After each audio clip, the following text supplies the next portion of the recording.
Hello guys ඉතින් අදත් ඔයාලා වෙල්කම් කියලා පිළිගන්නවා අපේ අලුත්ම අලුත් වීඩියෝ එකට. හරි ඉතින් අපි වැඩි කතා නැතුව යමු වීඩියෝ එකට. හරි ගයිස් ඉතින් මේ වෙනකොට ගොඩ දෙනෙක්ට තියෙන ප්‍රශ්නයක් තමයි මොකද්ද මේ DeepSeek කියන්නේ කියලා. ඇත්තටම මොකද්ද මේ DeepSeek කියන්නේ?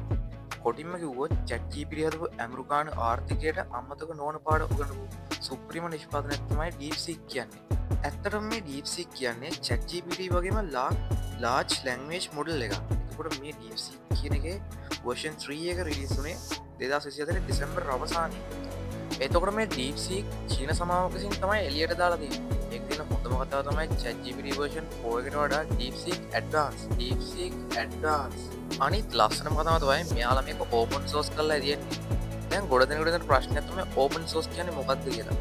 open source කියන්නේ ඕනම කෙනෙක්ට මේක free use කරන්න පුළුවන් software එකක් කියන එක. එතකොට මේ DeepSeek Advanced වෙන්නේ DeepSeek R1 model එක එළියට දැම්මට පස්සේ. ඇත්තටම R1 model එක ආයේ මේ මෑදදී කියලා ඒක ඔයාලා දන්නවනේ. ඒ වගේම ඔයාලා දන්නවද ChatGPT develop කරන්න ගිය cost එක කොච්චරද කියලා?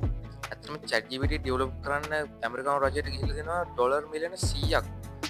හැබැයි DeepSeek develop කරන්න චීනයට ගිහිල්ලා තියෙන්නේ ඩොලර් මිලියන 6ක විතර සුළු ප්‍රමාණයක් විතරයි. මෙන්න මේක නිසා DeepSeek කියන software එක කෙටි කාලයකින් ලෝකෙ පුරාම වෛරස් එකක් මෙන් පැතිරුණා. ඇත්තටම මේ DeepSeek කියන software එක ඇමරිකාවට විශාල බලපෑමක් එල්ල කරා. මොකද කියනවා නම් DeepSeek පැමිණීමත් සමග ඇමරිකාවේ ප්‍රධානතම තාක්ෂණික සමාගම් වල කොටස් මිල සීක්‍රයෙන් පහළ වැටුණා. ඒ වගේම මේ කැපී පෙනුනේ තාක්ෂණික චිප් නිෂ්පාදනය කරන Nvidia සමාගමේ කොටස් මිල 18%කින් කැපී පෙනෙන ලෙස පහළ වැටුණා. මොකද කියනවා නම් ChatGPT is powered by Nvidia GPUs. එතකොට මේ Nvidia සමාගමේ මාකට් වැලියු එක ඩොලර් බිලියන 600ට ආසන්න ප්‍රමාණයකින් අඩු වෙලා තියෙනවා. ඉතින් ඔයාලා කලබල වෙන්න ඕනේ නෑ. ඔයාලා ළඟ තියෙන්නේ iPhone එකක් වුණත් Android phone එකක් වුණත් ඒ දෙකේම මේක use කරන්න පුළුවන්.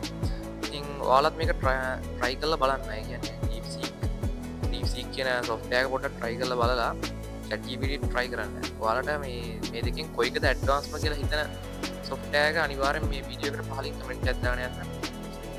ඉස්සරහටත් ලස්සන වීඩියෝ බලන්න. ඒ වගේ සුපිරි වීඩියෝ බලන්න අපිට අනිවාර්යෙන් subscribe කරලා තියාගන්න. හරි ඉතින් මම හිතනවා DeepSeek ගැන නොදන්න අයට මේ වීඩියෝ එක ගොඩක් වැදගත් වෙන්න කියලා. ඉතින් DeepSeek ගැන නොදන්න ඔයාලගේ යාළුවන්ටත් මේ වීඩියෝ එක share කරන්න. ඒ වගේම අපි නැවතත් ඊළඟ වීඩියෝ එකෙන් සෙට් වෙමු.